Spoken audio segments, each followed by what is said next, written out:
Je sais même pas par où commencer.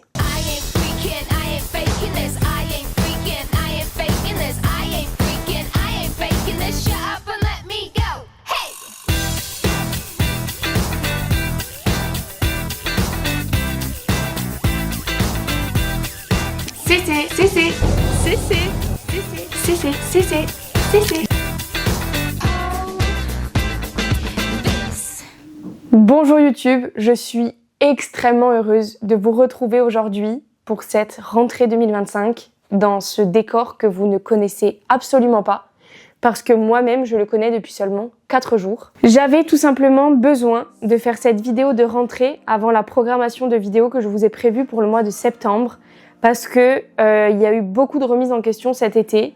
Et je pense que c'est le moment d'en parler. Cet été, il s'est passé énormément de choses. Il y a beaucoup de promesses que je n'ai pas tenues et il y a beaucoup d'objectifs que je suis allée atteindre.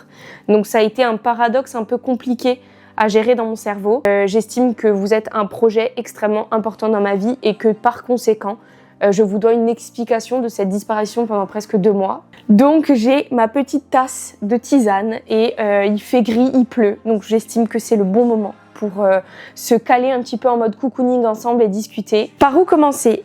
Déjà, premièrement, on va commencer par mon été en Corse. Comme vous le savez, je me suis lancée dans l'aventure de la freelance il y a maintenant 7 mois. On voulait passer un gros moment en Corse cet été parce que j'avais besoin de savoir comment je pouvais démarcher des clients et comment je pouvais étendre mon métier chez moi encore. Voilà, maintenant vous êtes remis dans le contexte. Maintenant qu'on est arrivé en Corse, dans mon histoire, la mission était de trouver des personnes pour pouvoir faire un peu d'argent l'été et pour surtout voir comment le marché répondait chez moi. Donc ça s'est fait très vite, Dieu merci, j'ai vraiment eu une bonne étoile qui a fait que j'ai eu des réponses à mes demandes et que j'ai même eu des sollicitations qui n'étaient pas de mon propre gré, mais qui étaient par le biais de bouche à oreille de personnes qui avaient parlé de moi. Donc du coup, tout s'est passé très vite et mine de rien, j'ai rempli mon agenda de façon assez colossale, de façon aussi très surprenante parce que je m'attendais pas du tout à ça. Et dans le même temps, j'ai jamais arrêté de travailler avec les personnes avec qui je travaillais à Paris. Donc en fait, ça m'a simplement apporté une charge de travail supplémentaire, ce qui était totalement l'objectif. Mais ça m'a aussi appris quelque chose qui va me servir de tremplin pour la deuxième partie de la vidéo que vous êtes en train de regarder. C'est que le piège du débutant en freelance, c'est qu'il n'a pas de limite. Vraiment, je disais oui à tout.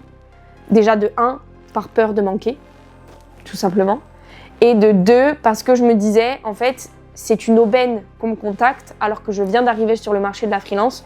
Donc, je vais pas laisser passer ça. Donc, au début, comme je suis quelqu'un de très têtu, je me suis dit, non, moi j'ai dit oui à tout le monde et je vais honorer tout le monde. Je pense que je l'ai fait parce que, Dieu merci, j'ai eu que des retours positifs des personnes avec qui j'ai travaillé. Donc ça, c'était hyper valorisant et ça m'a énormément boosté à continuer ce que je suis en train de faire et surtout à ne pas regretter la décision de quitter le salariat. Mais j'ai été obligée de délaisser une chose et je l'ai fait inconsciemment. Et ben en fait, c'était vous.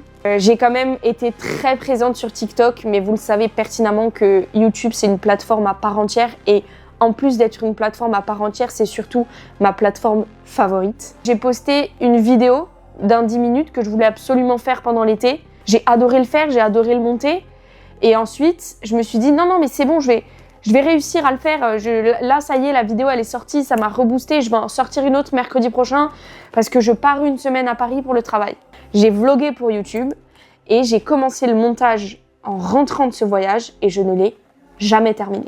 J'ai une frustration terrible envers YouTube dont on va parler tout de suite parce que c'est clairement la 3e partie de cette vidéo. C'est vous, la place de YouTube, ce projet que j'ai depuis que je suis en seconde.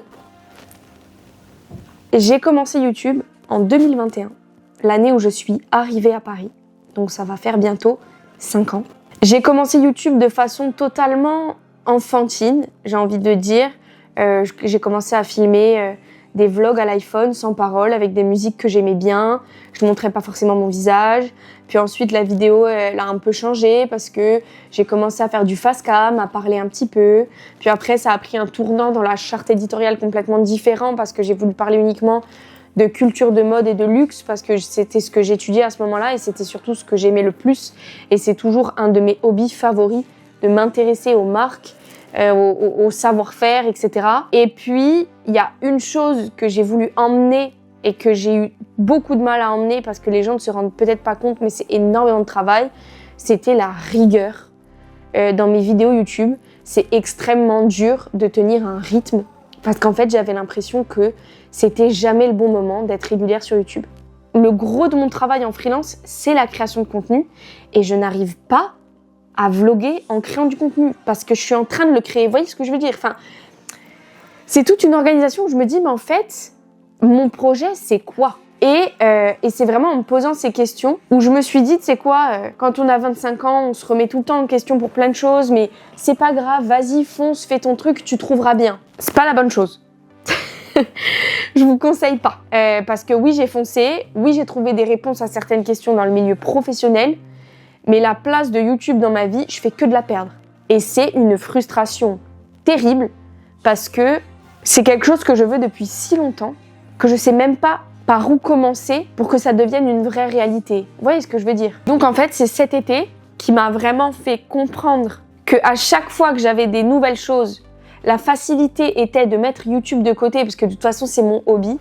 Sauf qu'en fait, c'est un hobby où je veux pas qu'il reste qu'un hobby. J'ai envie que ce soit un hobby quotidien. Ok ma grande, mais du coup, fais-le. Et genre c'est cette frustration de se dire, j'ai juste à le faire et j'ai l'impression d'être sous l'eau. Alors là, dites-vous qu'en presque 5 ans d'existence sur YouTube, j'ai 75 vidéos. J'ai sorti 1 vidéo et demie par mois. Et donc du coup, je me suis beaucoup remise en question et je me suis dit, pourquoi c'est toujours YouTube que par facilité, je fais moins? Donc il y a la réponse plutôt obvious qui est en mode, les clients... ils te briefent, ils te demandent quelque chose, ils attendent un rendu, mine de rien, ils te rémunèrent, donc c'est quelque chose que tu dois honorer, etc., etc. Donc du coup, j'ai eu beaucoup de remises en question par rapport à mon contenu. Et en fait, mon contenu, pour la première fois, je suis en adéquation avec mon contenu. Je vais vous dire les choses franchement, c'est mon rêve de gosse. Je veux que filmer soit mon travail. C'est pas que je me sens pas légitime, mais je me sens très loin. Je me demande si j'ai vraiment ma place parce que quand tu commences à filmer tes premiers tutos make-up posés sur le rebord de la fenêtre de la chambre de ta sœur parce que c'est le seul endroit où il y avait une belle lumière et que tu les gardes pour toi en secret parce que tu te dis qu'un jour tu les posteras, c'est évident que tu as ta place. Et du coup, j'ai cette frustration de me dire, en fait, c'est terrible de vouloir et de pas faire. Du coup, on arrive à la phase finale de cette vidéo où j'ai fini de vous engueuler. Déjà, ça c'est plutôt pas mal. Au mois de septembre, j'aimerais beaucoup sortir au moins 1 vidéo par semaine, tous les dimanches à 20h50. J'aimerais qu'on se donne de la force, qu'on se motive ensemble et j'avais besoin de faire cette mise au point avec vous pour que vous soyez au clair avec ce qui se passe dans ma tête.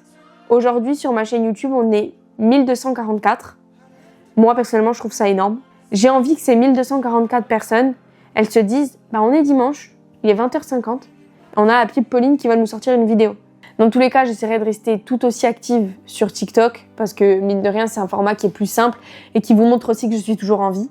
Dans tous les cas, je voulais vous remercier de votre patience pour ceux qui sont restés, pour ceux qui vont regarder cette vidéo, pour ceux qui vont potentiellement la partager ou parler de moi à d'autres gens. Voilà, je pense que j'avais vraiment besoin de parler de ça avec vous et je suis très contente de l'avoir fait. Je suis très contente d'avoir vidé mon sac. Voilà, j'espère que on se comprend, que vous allez être là pour me soutenir et je serai là pour vous soutenir.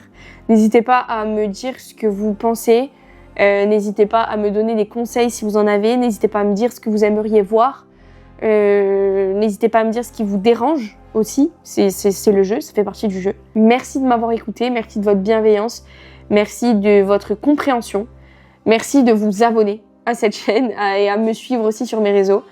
Et puis je vous dis à très vite, prenez soin de vous. On se voit dimanche. Ciao!